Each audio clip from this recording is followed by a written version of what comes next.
Ma femme a texté, je rentrerai quand je voudrais. Arrête de me mettre la pression. Je lui ai envoyé une seule photo. Elle l'a vue et a paniqué. 10 minutes plus tard, elle était dehors, suppliant en larmes. Elle est entrée dans la cuisine, a attrapé son sac fourre-tout et a lancé « Je reste chez Sophie ce soir. » Soirée entre filles. On va papoter et regarder un film à l'eau de rose. Je serai de retour demain. Je suis crevé. Ne m'attends pas, elle a envoyé un baiser dans l'air, quelque part près de ma joue, et a glissé son téléphone dans le sac comme un tricheur aux cartes cachant un as.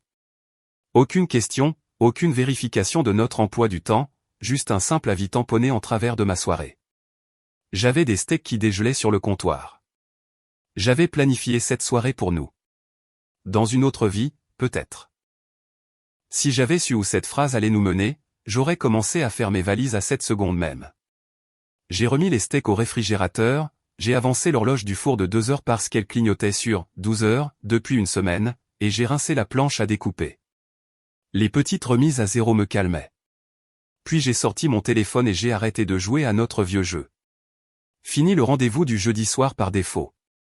Si un plan n'était pas confirmé 48 heures à l'avance, il n'existait pas. Je l'ai noté sur le calendrier partagé et je l'ai intitulé clairement « Les plans nécessitent une confirmation ».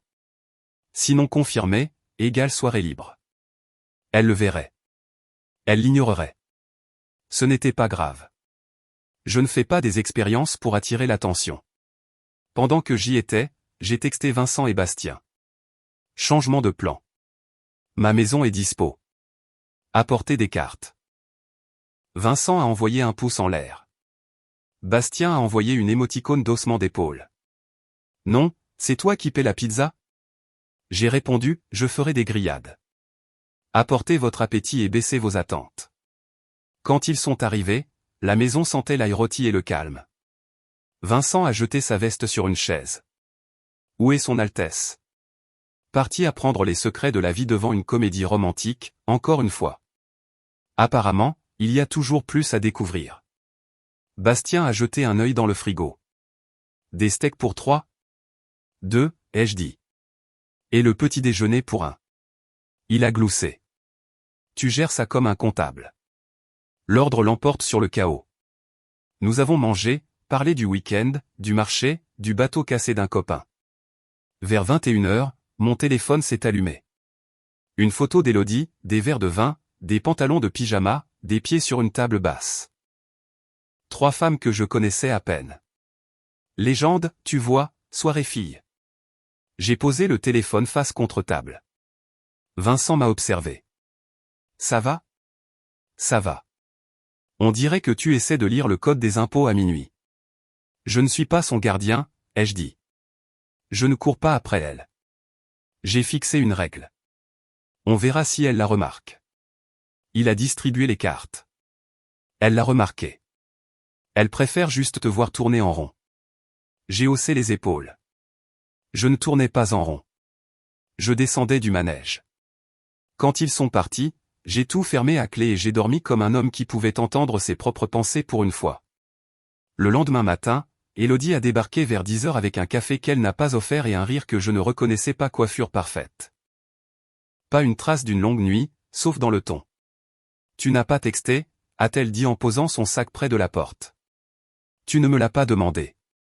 Je pensais que tu prendrais des nouvelles. Je pensais que tu lirais le calendrier. Elle a ouvert le frigo et a examiné les steaks. C'était pour hier soir? C'est pour ce soir, si c'est sur la table. Elle a fermé la porte. J'ai du yoga demain, alors. On verra. Dis-le-moi avant ce soir. Elle m'a offert un sourire rapide et doux qui n'a jamais atteint ses yeux. N'en fais pas toute une histoire, Guillaume. J'en fais un programme. Sa mâchoire a bougé comme si elle mastiquait une pensée. D'accord. Elle a pris une banane, a vérifié son téléphone et s'est dirigée vers la chambre. Je l'ai regardée quitter la cuisine comme si elle avait trouvé une pièce plus intéressante. Ce n'était pas la première fois. C'était la première fois que je ne la suivais pas. 2 heures plus tard, elle a texté « On remet ça ». Désolé. Puis une émoticône de cœur, comme un autocollant plaqué sur une fissure dans un mur. J'ai de nouveau mis les steaks de côté, Je me suis lavé les mains et j'ai réservé une partie de golf avec Bastien. Je n'allais pas gâcher mes week-ends à attendre un peut-être. Ce soir-là, elle s'est glissée à côté de moi sur le canapé comme un chat qui se souvenait que la maison avait d'autres pièces. J'ai coupé le son du match. Elle a regardé la télévision. Qu'est-ce que tu regardes? Des gens payés pour se rentrer dedans. C'est ton truc. Dernièrement, c'est la seule chose qui ne me contredit pas, elle a eu un sourire en coin, puis a bâillé. Je suis épuisé. J'ai remarqué. J'ai juste besoin d'espace. Le travail est dingue. Quand le travail est dingue, on se rapproche à la maison, on ne s'éloigne pas. Guillaume, s'il te plaît. Elle a de nouveau vérifié son téléphone. Un réflexe. Arrêtons de faire. Quoi que ce soit que nous fassions. Je ne fais rien du tout. Je note une tendance. Tu continues de programmer des soirées filles par-dessus nous. Ce n'est pas par-dessus nous si nous n'avions pas confirmé. C'est ta règle, non? C'est exact. Alors, détends-toi. Un petit rire. Regarde-toi, monsieur Structure. La structure maintient l'honnêteté entre deux personnes. Elle a posé ses pieds sur la table basse, a pris mon plaid et y a enfoui son visage comme si elle en avait fini avec le sujet. J'ai laissé tomber. Chercher la bagarre ne coûte rien. Établir des limites coûte cher et en vaut la peine. Le lendemain, j'ai posé une autre limite, des budgets séparés pour les extras. Les courses et les factures restaient partagées, comme toujours. Les futilités, non. Je le lui ai fait savoir au petit déjeuner. En quoi ça me concerne, a-t-elle demandé, remuant son yaourt comme s'il lui devait de l'argent. Si tu organises un brunch pour tes amis, c'est à tes frais. Si j'emmène les gars à la pêche, c'est au mien. Fini le nous pour les plans optionnels, sauf si nous acceptons d'être dans la même pièce. Alors maintenant tu détailles le plaisir? Je refuse de subventionner du temps auquel je ne suis pas invité. Elle a levé les yeux au ciel. C'est mesquin. C'est adulte. Nous sommes mariés. Avant, ça voulait dire que nous ajoutions de la valeur aux journées de l'autre. Elle a laissé tomber sa cuillère dans l'évier, plus fort que nécessaire. Tu transformes ça en mat. Je transforme ça en clarté. Son téléphone a vibré. Elle a souri à ce qui était affiché et s'est éloignée, avec un petit rebond dans sa démarche comme si elle venait de gagner une manche. Si la clarté ne la réveillait pas, des témoins le feraient peut-être. L'occasion s'est présentée lors d'un brunch le week-end suivant, chez son amie Claire. Nous y sommes allés ensemble un miracle et avons été immédiatement séparés, les femmes à l'îlot de cuisine, les hommes près du barbecue. Les femmes ont commencé à raconter des histoires. J'ai entendu la voix d'Élodie flotter. C'est un tel planificateur. S'il pouvait programmer ma respiration, il le ferait. Rire. J'ai pris une gorgée de café que je ne voulais pas. Vincent m'a jeté un regard. Tu entends ça? Fort et clair. Élodie est venue avec une assiette. Tiens, a-t-elle dit, me tendant une omelette comme un lot de consolation.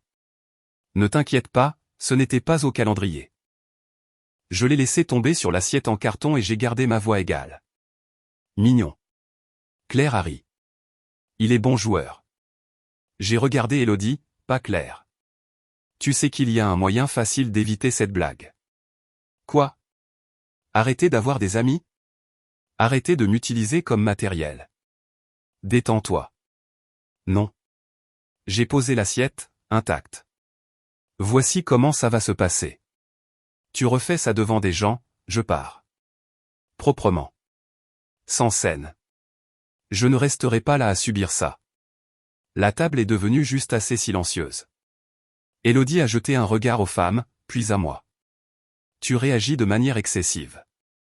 Je fixe une règle. Vincent est intervenu, la bouche pleine, l'homme nous avait prévenu. C'était le monsieur Structure. Claire a essayé d'arrondir les angles. On taquine nos mecs tout le temps. Alors tu peux taquiner le tien, ai-je dit. Je ne suis pas là pour me faire tailler. Les lèvres d'Élodie se sont amincies. Elle détestait être reprise en public. Je détestais servir de matériel pour amuser la galerie. Nous avons terminé le repas dans une paix fragile. Elle n'a pas lancé une autre pique devant eux. J'ai considéré ça comme une victoire et un avertissement. Sur le chemin du retour, elle serrait le volant. Tu m'as humilié. Tu as fait de moi un sujet de moquerie. C'était une blague. Ça ne change rien pour toi d'arrêter de le faire. Ça change tout si tu contrôles mes paroles. Je ne contrôle rien. Je quitte la pièce. Tu menaces de te barrer chaque fois que je dis quelque chose qui ne te plaît pas, chaque fois que tu me rabaisses pour le spectacle. Elle a secoué la tête en regardant la route. Je ne peux pas respirer avec tes règles. Tu respires très bien. Tu ne fais qu'exhaler du mépris. Pas de réponse. Elle conduisait. Je regardais les kilomètres défiler. Ce soir-là, elle est venue derrière moi pendant que je faisais la vaisselle et a enroulé ses bras autour de ma taille. La première petite vague de chaleur depuis un moment. Je suis désolé, a-t-elle dit dans mon dos. Je suis allé trop loin. Je sais que tu détestes ça. Je me suis laissé emporter. Je t'ai entendu. Elle a serré plus fort. Merci d'être venu aujourd'hui. Je sais que tu n'aimes pas ce genre de choses. Ça ne me dérange pas quand nous sommes du même côté. J'ai serré, a-t-elle dit. Vraiment?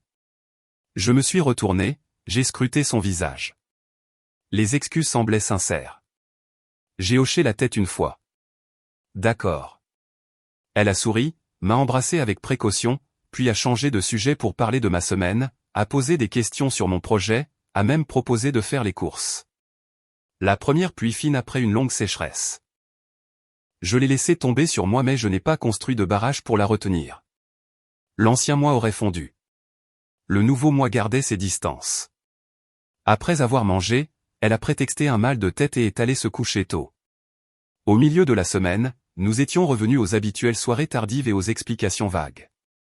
Mercredi soir, en rentrant de la salle de sport, j'ai trouvé une note adhésive sur le comptoir, chez Sophie, ne m'attends pas, un smiley, comme une signature. J'ai envoyé une photo de la note à Vincent. Il a répondu, tu savais que la pluie ne durerait pas, j'ai fini de demander, ai-je répondu. Il a écrit, alors arrête de te poser des questions et obtiens des faits. Des faits sur quoi? Sur où vont tes jeudis? Je me suis appuyé contre le comptoir, le pouce en suspens. Il a appelé. Écoute, a dit Vincent, la voix neutre. Un ami de Bastien fait des vérifications pour les gens. Pas de drame, juste des faits. S'il n'y a rien, tu respires. S'il y a quelque chose, tu arrêtes de te battre contre de la fumée. Ce n'est pas mon style. Ton style, c'est de faire des règles pour quelqu'un qui ne les respecte pas, j'ai laissé le silence faire son travail. Tu sais, je ne dis pas de faire un truc de fou, a-t-il ajouté. Juste de savoir. Tu es trop mesuré pour agir à l'aveugle. Envoie-moi un numéro. Il l'a fait. J'ai posé le téléphone et je l'ai fixé comme s'il avait un pouls. Je savais pourquoi j'avais demandé, même si je ne voulais pas le dire à voix haute. La soirée fille du jeudi était devenue un nouveau sport dans notre maison. Elle me montrait juste assez de preuves photos de groupe, 20 sur une table basse pour garder mes questions en laisse. Des faits et des tours de laisse. Le lendemain, Élodie est de nouveau passée près du frigo. N'oublie pas que je sors ce soir. Sophie cuisine. Confirmé. Je t'ai dit que tu pouvais passer un moment, a-t-elle lancé, s'éloignant déjà. J'ai eu un petit rire. C'est une nouveauté. Ne sois pas sarcastique. Je suis occupé. Practice de golf avec Bastien. Ensuite, je vais manger un burger avec les gars. Elle a regardé par-dessus son épaule. Tu changes. Oui. Parce que tu es en colère. Parce que je respecte mon temps. Elle a plissé les yeux comme si les mots étaient trop petits. Peu importe. Après son départ ce soir-là, j'ai appelé le numéro que Vincent m'avait envoyé. La voix à l'autre bout du fil s'est présentée comme étant Stéphane. Pas de baratin commercial. Il a posé 2 questions, ce que je devais confirmer et ce que je ferais de la vérité. Confirmer, ai-je dit, où elle se trouve quand elle dit être chez une amie. C'est tout. Et si la réponse n'est pas celle que vous attendez? Je ne demanderai pas de rendez-vous, lui ai-je dit. Je changerai mes serrures. Il n'a pas eu de haut le cœur ni ne m'a fait la morale. Compris. Il a demandé 2 dates et heures. Je lui ai donné les jeudis et un samedi pour lequel elle avait déjà laissé entendre qu'il pourrait être une journée spa. Nous avons mis en place un plan discret. Il n'avait pas besoin de clé ou de quoi que ce soit de ma part, mais de quelques endroits qu'Élodie aimait, des restaurants, un studio de yoga, la rue de Sophie. Son processus semblait ennuyeux. Tant mieux. Le drame, c'est du bruit. L'ennui, c'est net. Pendant que ça avançait, j'ai continué mes propres changements. J'ai réservé un samedi matin pour une visite de chantier, quelque chose que j'aurais normalement reporté pour être à la maison si elle se souvenait soudainement de mon existence. J'ai déplacé mes affaires personnelles de notre placard comme un outil, sac de sport, ma boîte à montres dans l'armoire du garage. Si mon temps à la maison devait être une salle d'attente, j'allais le transformer en atelier. Je le lui ai dit clairement au dîner. Tu as déplacé tes affaires, a-t-elle dit, regardant l'étagère vide comme un voisin regarde un panneau, à vendre. J'ai organisé. C'était le chaos. Alors maintenant tout est là dehors? Je suis souvent là dehors, ai-je dit. Elle a piqué sa salade. Tu te prends vraiment au sérieux avec cette histoire d'emploi du temps. Je me prends au sérieux pour ne pas stagner. Elle a posé sa fourchette. Peut-on arrêter d'être aussi clinique? Quand avons-nous été autre chose pour la dernière fois? Elle a tressailli un peu, puis a changé de sujet. Je veux que ça aille bien entre nous. Nous me manquons. Alors sois là. Je suis là. Les mardis au hasard. Elle a levé les yeux vers moi avec un visage plus doux. Laisse-moi te prouver le contraire. Elle a couvert ma main avec la sienne. Samedi, je préparerai le petit déjeuner. On ira faire un tour sur la côte. Pas de téléphone, juste toi et moi. Une deuxième vague de chaleur. La première illusion avait été des excuses. La seconde était une affection classique plus un plan que je voulais entendre. J'ai failli dire oui par réflexe. J'ai gardé ma voix égale. Confirme-le avant vendredi midi. Je te le dis maintenant, a-t-elle répondu. Elle a gardé son sourire un moment, puis a hoché la tête. D'accord, midi. Vendredi à 12h20, mon téléphone a vibré. On peut repousser la balade? Sophie a besoin que je l'aide pour quelque chose. Je me rattraperai. Promis. J'ai fixé le mot, promis, jusqu'à ce qu'il se dissolve en pixels. Puis j'ai réservé une course en sentier avec Bastien et j'ai envoyé un pouce en l'air. Pas de dispute, pas de sermon, juste un nouveau plan. Samedi matin, Stéphane m'a envoyé une simple note, vue à 11h30. Pas avec Sophie. Nous en verrons les détails plus tard. J'ai lu le message sur le parking du point de départ du sentier, puis j'ai glissé le téléphone dans ma poche et j'ai laissé Bastien me distraire pendant 16 km. Je n'avais pas besoin de détails pour continuer à avancer. Cet après-midi-là, Élodie est rentrée vers 18h avec un sac de courses et une histoire. Tu ne croiras jamais la file d'attente au spa. Je crois aux files d'attente, ai-je dit en versant de l'eau dans une casserole. On y a passé toute la journée. Toi, Sophie et quelques-unes de ses amies, ai-je demandé. Tu les connais? Non. Elles sont super. J'en suis sûr. Elle a posé le sac. Tu as l'air bizarre. Je suis de bonne humeur, lui ai-je dit. J'ai couru.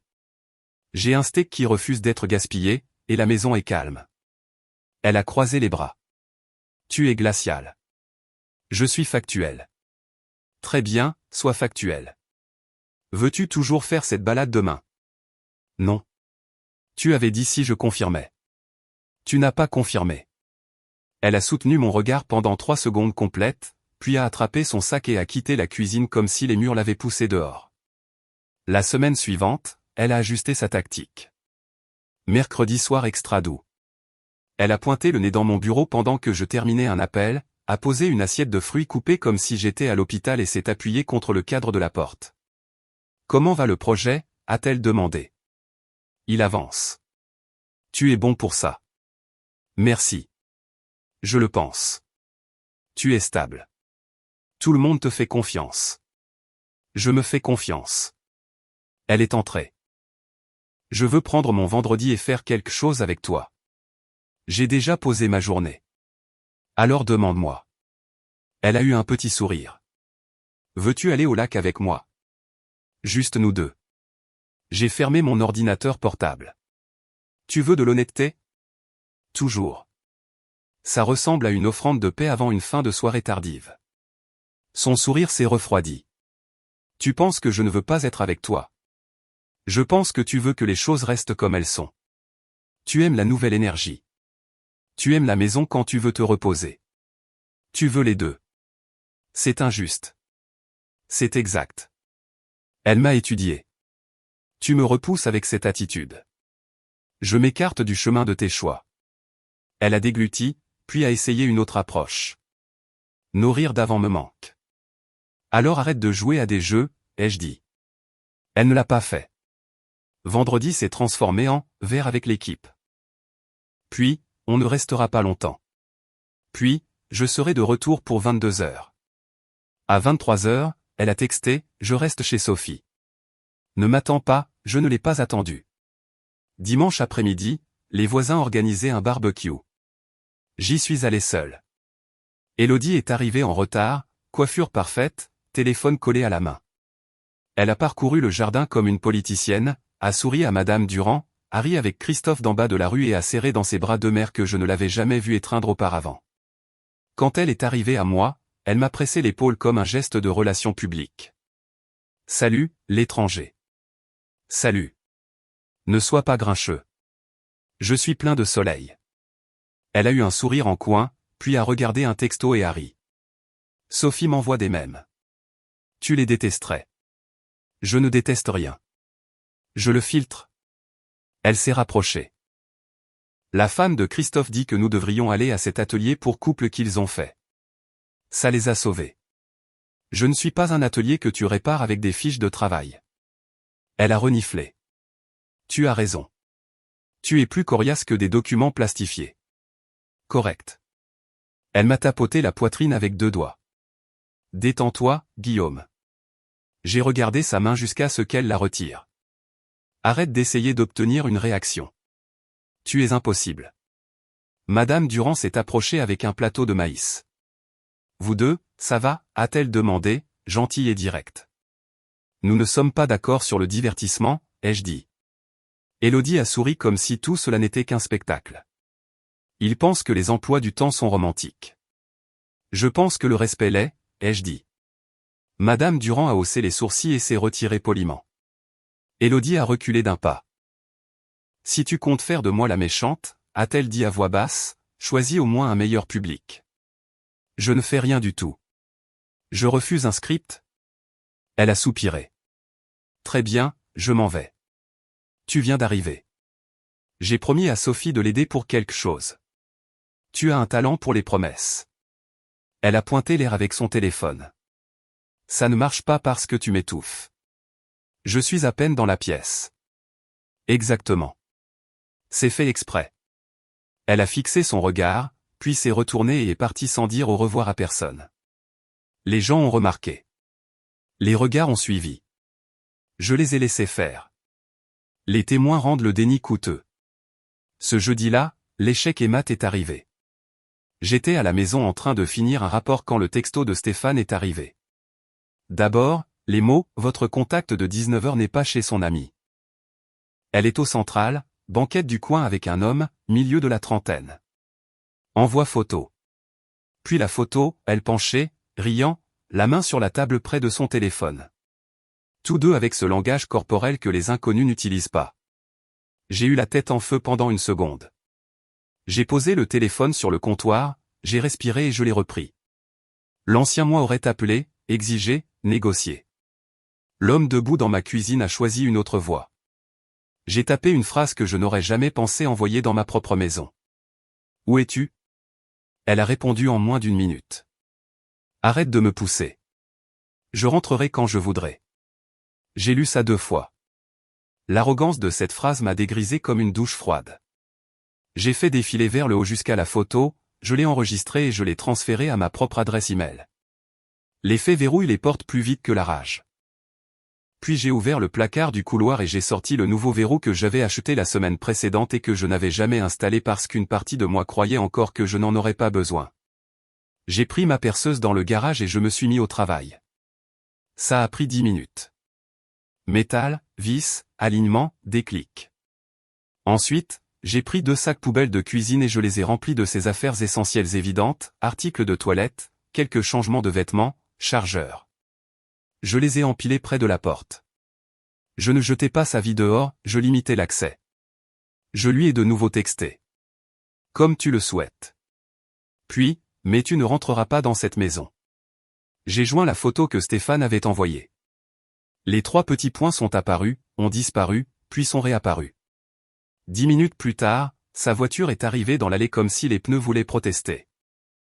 Elle a couru vers la porte d'entrée, a essayé la poignée et s'est heurtée au nouveau verrou. Le son que sa clé a fait contre lui était de la pure confusion. Ouvre la porte, a-t-elle crié. Guillaume. Je me tenais dans l'entrée, à 3 mètres, le téléphone à la main. Elle a martelé la porte. Ouvre. Je ne te dois pas ça, ai-je dit à travers le bois. Qu'est-ce que c'est? La fin. Tu ne peux pas faire ça. Je viens de le faire. Tu es fou. Je suis définitif. Elle s'est arrêtée, puis a changé de tactique si vite que c'en était presque audible. S'il te plaît, a-t-elle dit, plus doucement. Parlons.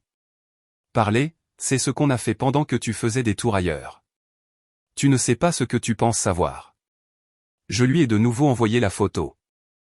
Le ping de son côté a rendu le silence un peu plus lourd. Ce n'est pas. Ce n'est pas ce que tu crois, a-t-elle dit, le souffle coupé par le mensonge.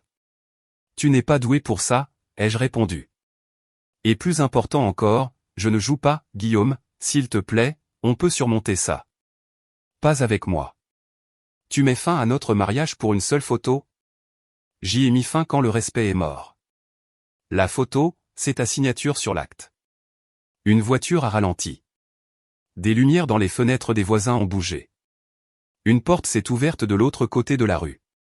Madame Durand est sortie, a vu Élodie et est restée sur son porche comme un arbitre réticent. Élodie s'est mise à pleurer, fort, puis plus fort, puis a frappé de nouveau avec la paume de sa main. Tu ne peux pas m'enfermer dehors. J'ai alors ouvert la porte, juste la porte principale, en laissant le nouveau verrou en place sur la chaîne, juste assez pour que mon visage et ma voix passent. Arrête, ai-je dit, bas et calme. Tout le monde ici a des oreilles. Ce n'est pas un film. Tu as fait tes choix. Aucun discours ne peut réparer ça. Prends tes sacs. Va rester avec la personne avec qui tu passes vraiment tes nuits, ou reste chez tes parents. Mais ce perron est fermé. Guillaume. Laisse tomber.